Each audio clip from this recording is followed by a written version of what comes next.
Pozdravljeni, čas je za pravljico. Danes bomo slišali Ajano in Maj, Kimi. Kimi je živel v tričlanski družini. Nekoč so bili srečni. V zadnjem času pa so imeli v službi in v šoli veliko dela in le redko kdaj so še našli čas za Kimija. Zdelo se mu je, da ga sploh ne opazijo več in da ga nimajo več radi.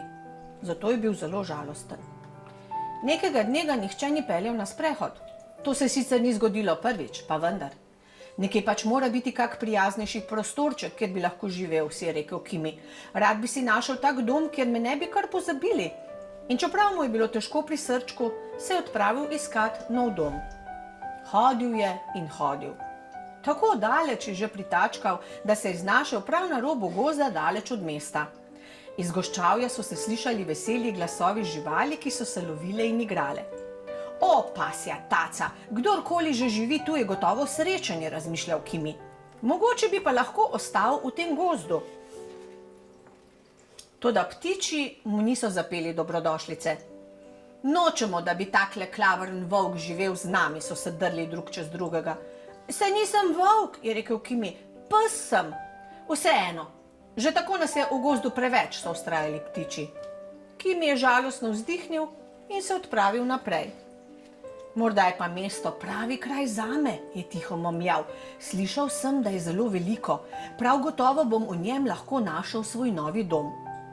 Mesto je bilo res veliko, toda Kimi vseeno nikjer ni našel nikogar, ki bi ga povabil domov. Ubožec je razmišljal, kako čudno je, da si v tako velikem mestu lahko tako sam. Korakal je in vedno bolj je bil utrujen. Oziral se okrog sebe in iskal kotiček, kjer bi se lahko spočil, toda vse povsod je videl le listke s cenami. Še nikoli jih nisem videl toliko, je mrmral. Pa koliko ničel imajo? Drago mora biti, če živiš tu, tudi če se le za hip ustaviš, da bi si nabral novih moči. Kimi ni imel niti ficka, to torej ni bil pravi kraj zanj. Prav takrat je mimo prišla bogata gospa in ga vprašala, zakaj je tako žalosten. Oh, je rekla potem, kar z menoj pojdi. Odkar je poginil moj psiček, nimam nikogar. Obljubim, da bom lepo skrbela zate. Kimi je res odšel z njo in prišel v največjo hišo, kar jih je kdaj videl. Življenje je bilo zdaj na moč razkošno. Oblačili so ga v oblekice in imel je na kupe igrač, s katerimi se je lahko igral, kolikor je hotel. V hiši je bilo tudi veliko služabnikov in eden od njih ga je vsak dan celo skrtačil. Kakorkoli že, Kimi je imel kmalu vsega dovolj. Ni maral biti igračka in skakati naokrog v oblekicah. Zunaj bi bil rad, je rekel. Rad bi duhal svež zrak in čutil zemljo pod tačkami. Rad bi bil svoboden. In jo je pobrisal. O, groza, je zastokal ubogi brezdomček. Pričelo je namreč deževati. Zeblo ga je in sam je bil.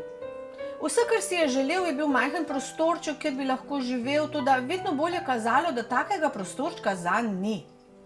Spomnil se je dneva, ko je srečal svojo družino. Majhen kužek je bil takrat. In prav tak deževen in hladen dan je bil, ko so ga našli. Res so bili prijazni, da so ga vzeli pod svojo toplo streho.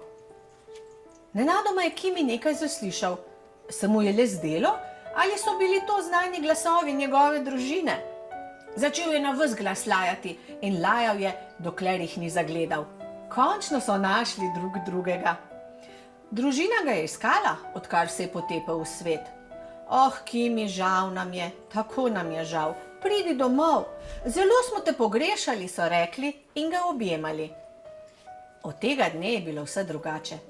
Kimi je našel svoj dom, bil je član družine in vsak dan so ga vsaj 3-krat peljali na sprehod.